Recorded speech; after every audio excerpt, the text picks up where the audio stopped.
Break के बाद स्वागत है आपका। बड़ी खबर आपको दिल्ली से बता दें, जहां चिराग पासवान और नित्यानंद राय की बैठक खत्म हो गई है। चिराग पासवान के आवास पर करीब 1 घंटे तक यह बैठक चली और बैठक के बाद दोनों नेता साथ में ही बाहर निकले हैं।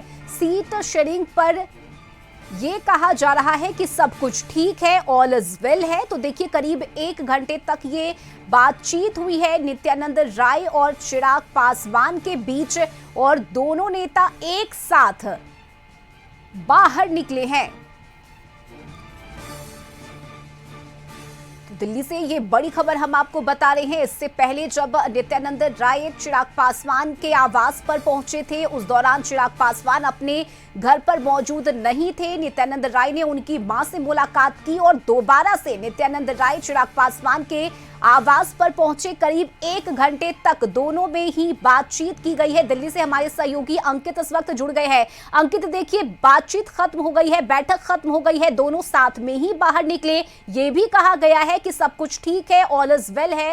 अंकित, बिल्कुल निश्चित तौर पर देखिए, जिस तरीके से तमाम प्रयास लगाए जा रहे थे, उन प्रयासों पर कहीं ना कहीं विराम लग गया है। दोनों नेताओं के बीच तकरीबन 1 घंटे 22 मिनट की मुलाकात चली है। मुलाकात में कहीं ना कहीं बिहार विधानसभा चुनाव को देखते हुए कई महत्वपूर्ण बिंदुओं पर चर्चा हुई है। जिस तरीके से तमाम जो प्रयास लगाए जा रहे थे कि कहीं ना कहीं चिराग के अंदर सीट शेयरिंग को लेके अभी कहीं ना कहीं कुछ गड़बड़ चल रहा है, तो वो स्थिति बिल्कुल साफ कर दी है। 1 घंटे 22 मिनट की मुलाकात में नित्यानंद राय और चिराग पासवान दोनों लोग अपने आवास से बाहर निकल कर आते हैं और जब हमने उनसे बातचीत की और उनसे पूछा कि सर क्या मुलाकात में क्या बातचीत रही, तो नित्यानंद राय ने कहा कि चिराग की मुस्कुराहट बता रही है कि सब कुछ साफ है। जब चिराग पासवान से हमने बातचीत करने का प्रयास किया तो चिराग ने कहा सब कुछ सकारात्मक है, आने वाले समय में बताएंगे कि क्या बात हुई है।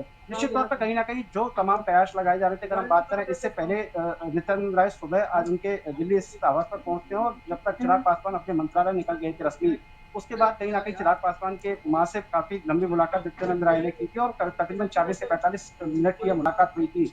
उसके तकरीबन 2 से ढाई घंटे के बाद चिराग पासवान मंत्रालय से अपने आवास पर आते हैं और उनसे पहले नित्यानंद राय केंद्रीय मंत्री उनके आवास पर पहुंच चुके थे। तो निश्चित तौर पर तकरीबन 1 घंटे 22 मिनट की इस मुलाकात में सीट शेयरिंग को लेकर चर्चा हुई है। जिस तरीके से हम बता रहे हैं कि चिराग पासवान लगातार 30 सीटों की डिमांड कर रहे थे, लेकिन भारतीय जनता पार्टी की तरफ से 22 सीटें देने की बात कही जा रही है। निश्चित तौर पर अगर इसमें भी अगर हम बताएं तो 3 सीटें भारतीय जनता पार्टी और चिराग पासवान की जो पार्टी वो मिलकर चुनाव लड़ेगी, यानी कि टोटल 25 सीटों पर कहीं ना कहीं बिल्कुल अंकित, देखिए, यानी अब ये माना जाए कि जो मुस्कुराहट देखने को मिली चिराग पासवान के चेहरे पर, या जिस तरह से ये कहा गया है कि सब कुछ ठीक है नित्यानंद राय की तरफ से, तो क्या अब ये समझ लेना चाहिए कि जो पेच था सीटों को लेकर वो अब सुलझ चुका है, बातचीत से आपसी सहमति हो चुकी है?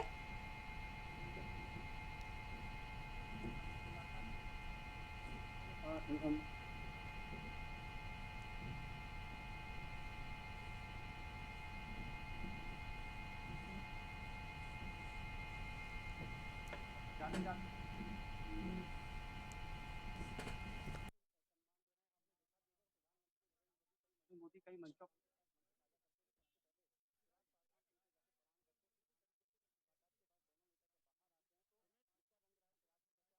आप गाड़ी में बैठिए, दोनों नेता यहाँ से निकल गए हैं और बातचीत है वो काफी सकारात्मक हुई है, ऐसा दोनों नेताओं की तरफ से कहा गया है। अब देखने वाली बात ये होगी जिस तरीके से लंबी मुलाकातों का दौर जारी है। आज शाम को चिराग पासवान के जो तमाम सांसद है पार्टी के, वो सभी दिल्ली पहुंचेंगे। इसके बाद जो चिराग पासवान की पार्टी के जो तमाम सांसद है उनके साथ चिराग पासवान चिंतन और मंथन करेंगे। आगामी समय में किस तरीके की चिराग पासवान की भूमिका रहती है, इस पर भी चर्चा की जाएगी। हर हलचल पर नजर बनाए रखिएगा, अपडेट हम आपसे लेते रहेंगे। फिलहाल बहुत शुक्रिया आपका इन तमाम जानकारी के लिए। और देखिए, चिराग पासवान जब इस बैठक के बाद बाहर निकले तो मीडिया से बातचीत में उन्होंने क्या कुछ कहा, सुनिए। कि सकारात्मक है, अब एक बार सारी चीजें इत्मीनान से बैठ के बताई जाए। अभी किस दिया कि सकारात्मक है, अब एक बार सारी चीजें इत्मीनान से बैठ के बताई जाए। अभी किस दिया कि सकारात्मक है, अब एक बार सारी चीजें इत्मीनान से बैठ। तो सकारात्मक बातचीत हुई है, ये कहा है चिराग पासवान ने।